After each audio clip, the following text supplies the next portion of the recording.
Puts up a three. Yes! And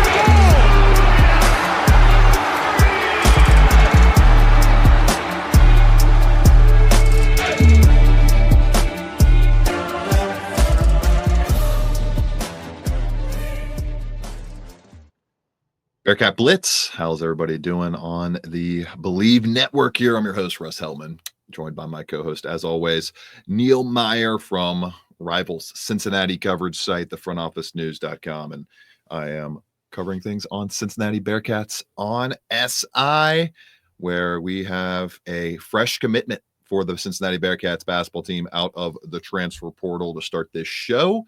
And then we will get into our takeaways from the spring showcase. Nearly 80 plays, 80 reps put on the field by Cincinnati Bearcats. Defense, offense, special teams, all that stuff happening on Saturday, just a few days ago, as Cincinnati has just a couple more spring practices left before sights turn to fall camp in just a few months. And the onboarding to the 2025 regular season, with things kicking off against Nebraska, I believe on August 28th, little Thursday kick. So they'll be getting fall camp going a couple days early because the season is starting a few days earlier than normal. All of that on today's show. But first, we'll take a quick break, get to some of our great sponsors, and then into the Jalen Haynes breakdown and the spring showcase takeaways, basketball and football, on this Bearcat Blitz to start the week.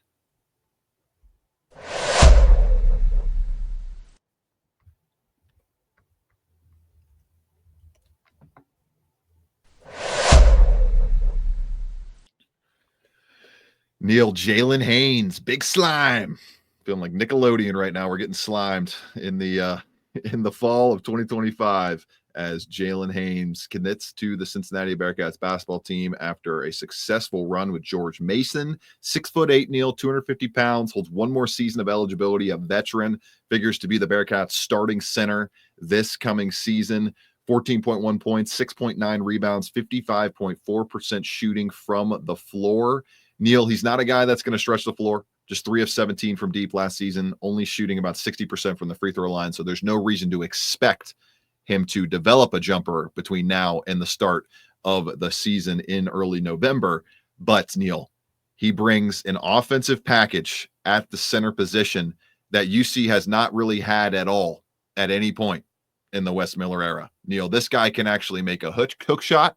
He can actually put the ball on the floor out of a spin move. He can actually bring a back to the basket package and dribble while bringing that back to the basket package. Neil, it's been a long time since Cincinnati had a player that can create in the post without getting assisted by a guard like Jalen Haynes can, and has shown to be able to at George Mason. Yeah, absolutely, Russ, too. And it kind of starts back to his visit when he arrived in Cincinnati late Thursday night. It seems like Coach Dollar, Wes Miller, and the staff were able to get this commitment sealed pretty quickly on Friday, as the rumors started trending that he was going to commit on Saturday. You saw the follows starting to come in. This is a big-time addition for Cincinnati. You mentioned it, Russ. They have not had a back-to-the-basket front-court player since Wes Miller arrived in Cincinnati, it appears. So overall, to an extent, Victor Locken was that to an extent, but he did not have the dribble skills that Jalen Haynes has that he's bringing. Correct. And on top of it, 6'8", 260 pounds, can really be a force in that front court. I mean, you've seen the highlights from George Mason, A-10 first-team player this past season, nearly 15 points per game, 7 rebounds. He's a do-it-all kind of player for Cincinnati. Now, it's going to be interesting, Russ, to see what might still yet happen in the transfer portal. Do they go out and do they get an established 5, whether that's a shot blocker or another big to kind of play alongside Jalen Haynes? But 6'8", it could be something similar to what they did with Jamil Reynolds a couple years ago, right?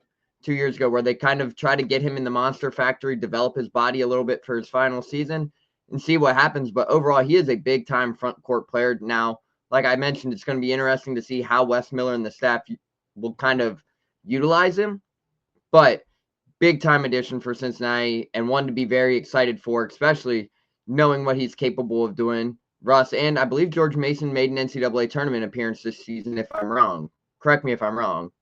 Yeah, they didn't make the tourney, but they did. So they lost in the conference. They did have a good, successful season. Yeah, I think they lost in the lost the conference championship, Yeah, 27-9 record. So Jalen Haynes bringing some winning momentum to Cincinnati. Yeah, absolutely. And it's going to be a very fun season for Jalen Haynes.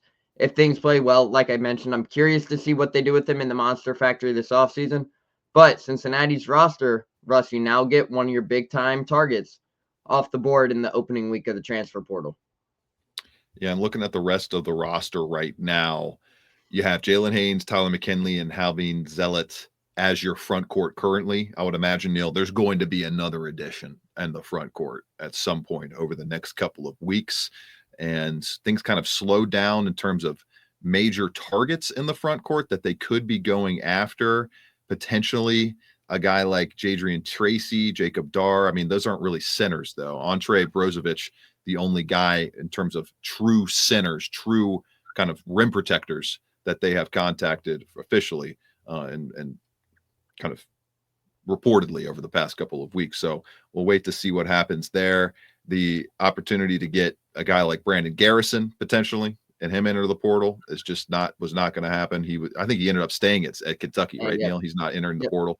Right. So that's unfortunate for Bearcats fans, hoping to double up these two players and really solidify the front court in that sense, but still plenty of time, plenty of names, plenty of opportunities to get that front court sealed up in the near future. Overall, Neil, it's kind of, we're just looking at that front court, right? And then there's most likely, you probably see one more, two more, probably one more guard addition, and then a true front court piece, a true rim protector, and then another wing. I'm still looking for a wing here, Neil, that can be a go-to scoring option at the forward position for Cincinnati right now, which, I mean, unless you're expecting Sean Abayev, Neil, or Tyler McKinley in their first seasons of college basketball, McKinley especially coming off an injury, unless you're expecting those guys to be 13 to 17 point per game scorers, and you think that's going to happen right away as freshmen, they really need to find a go-to scoring option at the wing to complement guys like Day Thomas, Jizzle James,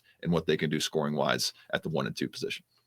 Yeah, absolutely, Russ. And I think it's safe to say, too, that based off how this transfer portal has kind of gone so far, Wes Miller is kind of finding guys that can come in here and play alongside Sean Abayev. I think everybody knows that this is going to be the leading scorer on this team alongside Jizzle James, Day Thomas, those two guys there. But it kind of looks like they are attacking the portal with pieces that will come in here and make an immediate impact and take some of the pressure off Sean Abayev's hands coming into year one. It's kind of a similar approach as what Katrina Merriweather and the staff did surrounding D. Alexander, right? How they built their class.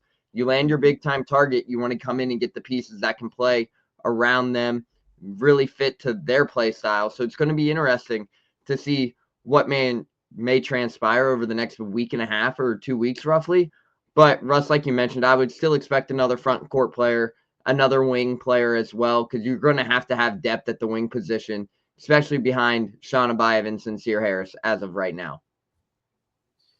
Still plenty of work going on with the Bearcats in the transfer portal. Corey Evans, Wes Miller, the entire brain trust doing their hardest work and working hard to make sure that Cincinnati basketball can try to get off the schneid and get back to the NCAA tournament where historically and rightfully they belong. This is really unacceptable how long it's been since Cincinnati has gone dancing. There's no excuse this coming season not to get to the NCAA tournament. I think everybody in that building knows that, and they're attacking it with that kind of mentality.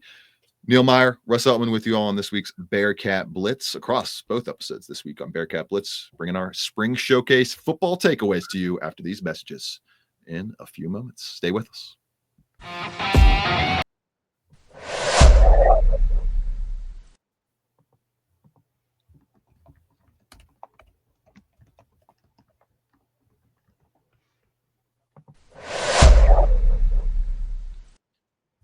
Neil, a lot of plays on Saturday for the Cincinnati Bearcats football team. They go through their spring showcase, not necessarily a spring game. There wasn't any scoreboard. They weren't keeping score. They were doing a lot of kind of contained reps in terms of middle of the field, red zone, getting some special teams mixed in there. Neil, the top takeaway for me and what I really was going to be the biggest thing for me to see out of this game, had nothing to do with the offense or the defense for me. It was Steven Rusnak. Can Steven Rusnak, first impression, first time in front of fans, first time in his Bearcats career with any real pressure on his kicking leg to make things happen in front of people in a stadium, and he passed every single test. I think he went 3 for 3, all kicks of 40+ yards. He was lights out, Neil, and one of those key unlocking figures that could be the big difference between Cincinnati going bowling this season and being a 4 or 5 win team like they were last season, largely because they fell flat in, I think it was 4 or 5 games decided by 1 touchdown or less. Steven Rusnak, even Scott Satterfield said this in his post-practice comments, that he is going to be a huge factor for them in these close games in one of the tightest and most hotly contested conferences in the entire country, if not the tightest conference in the country. Yeah, absolutely, Russ. And it was great to see Steven Rusnak come out there on Saturday and knock down, I believe it was 3 from 47 yards or longer. That was a great sight to see, especially with situations like Cincinnati had last year where they lost a slew of games by a field goal or less compared to a now rebuild in 2025. Because if you were able to knock some of those field goals down a year ago, you probably would have been looking at different outcomes. However, Steven Rusnak has proved to come in and be that guy in the special teams aspect in the kicking game. And Russ, I'll say it too, he walks around with a lot of confidence. And when you have a kicker who is confident as he is very outspoken from our observations at practices and throughout the spring. He is going to make an impact for Cincinnati. And not even that, the special teams was probably the best it's looked in the last year, Russ, not only just in the kicking game. Max Fletcher looked really well on Saturday there too. I believe he had 2 punts down within the 5. The first one went 65+ yards down within the 5-yard line. Special teams looks to take a complete overhaul rebuild from where it was a season ago, and it looks like that could be a huge impact for this team this year. And Neil, it's so huge. Like, if those guys are 2 of the top 3 players at their positions in the Big 12 this year, they will go bowling. It's just simple math. They have enough talent. I think we saw that from the depth that we saw on Saturday. I think they fully have enough talent. The veterans are entrenched now. They're entrenched in the system. Brendan Sorsby's talked about how much of a catalyst it's been for his development this offseason, of just already knowing the language of the offense, already having all of those baselines covered going into a second year as a starter. And that was where they really fell flat last year, Neil, was down the stretch. The punting was horrible. The kicking was horrible. The punt returns were horrible. And the kick returns were horrible. That's all stuff that can easily be cleaned up. And it looks like they're cleaning it up right now. Speaking of kicking, Cincinnati ranked 75th last year with a 72.7 mark on field goal attempts. What did Steven Rusnak do last year? Oh, he went 11 for 11. Way better than 72%. You can't do any better than Steven Rusnak did last year, going 100% from the field. That was my top takeaway, Neil. I thought Samaj Jones looks solid. I thought he showed more command of the offense. We talked about him a couple weeks ago, about him possibly being mixed into some more packages this fall and being a part of the offense kind of fully throughout the season. I kind of expect that. I wouldn't be shocked if he doesn't play a whole lot or at all this season, but with his talent, the way he's kind of grown his body, I think it's ready, Neil, for him to get some opportunities in the QB run game, especially in the short yardage area. And then, I fully expected Jeff Caldwell to make a play. He did, with a big touchdown catch from Brady Lichtenberg. Neil, I believe that was the only true touchdown, not in kind of repetitive 5 yards and in goal to go scenarios that they were practicing for the entire practice. The defense kind of dominated on Saturday.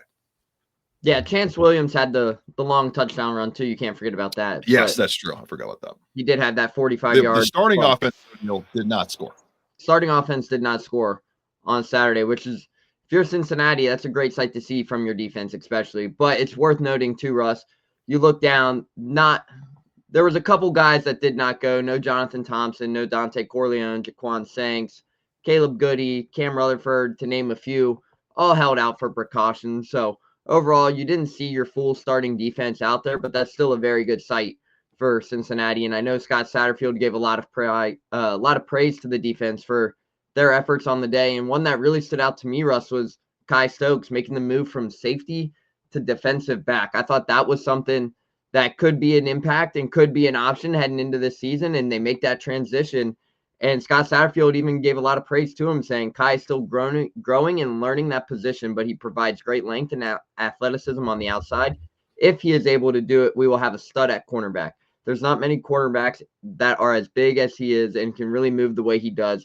I think he is continuing to grow, and he is such a great player, and I'm really pulling for him to come in and make plays for us, and kind of embraced him as, if he is able to continue to be on this trajectory that he is on this spring, he could come in and make an immediate impact for Cincinnati there in the defensive backs room. One more note, Neil, and speaking, taking the baton from you from the defensive back room, a significant loss in my eyes of Jordan Robinson going to the transfer portal after exploding onto the scene last year. He was way better than I think anybody could have expected in 2024, was really, really strong. Pulling up his numbers right now. Robinson posted a 76.4 Pro Football Focus grade last season on 228 snaps for the Bearcats, 6'4", 208 pounds, now in the transfer portal. Massive jump from his 53.4 overall mark in 2023. And I believe he had like a close to 90 overall rushing defense grade. So you're losing 13 tackles, 2 PBUs, and he's got 1 year of eligibility remaining, Neil. Got to fill in the space here. That hurts, though, to lose a player like Jordan Robinson. I mean, with that kind of length, that kind of production last year, the solid ability of Robinson snap to snap to be able to do what he does, it's hard to find guys 6'4" or taller and be able to move and defend opposing receivers like Jordan Robinson can. And Cincinnati, Neil, down to, it appears, the likes of Logan Wilson, Matthew McDoom, Armani Arnold, Kai Stokes, and Marquavius Sabor as your sophomores and above in the cornerback room. Might see an addition there in the next month or so after the spring portal opens. Yeah, and that could be a position of need too, Russ. I know Scott Satterfield kind of alluded to it when we asked about what might this spring portal look like now that it opens tomorrow. Yeah. And he said potentially an offensive tackle and maybe 2 to 3 other guys. There will be an offensive tackle at it. I will be shocked if they do not add an offensive tackle, because, Neil, that's another thing we probably should touch on. Just a lot of movement at those 2 tackle spots right now. They are not even close to, I would assume, solidified at the moment. The interior looking very strong, looking like they have their guys on the interior. The offensive line, offensive tackle spots is still up for grabs. Yeah, absolutely. And it's worth noting too, Russ, that the offensive tackle position, we saw a lot of different pieces kind of get shifted into play on Saturday. And that was probably the weak spot of the offensive line, was those tackle positions. And I mean, who else is out there, Neil? Nolan Latalipe got reps there. DeAndre Buford got reps there. Ethan Green. I think Judea Milan might have gotten some reps there. Tangastal might have flashed out there a couple times. Loza Wiki, I don't remember seeing Loza Wiki out there with the main group, but there was 3 to 4 guys slotting in around those 2 spots for sure. Yeah, and that's a huge thing to note, because you have 1 returner on the offensive line from a season ago. Well, 2 if you include our DeAndre Buford, even though he was kind of saw his role change pretty frequently last year.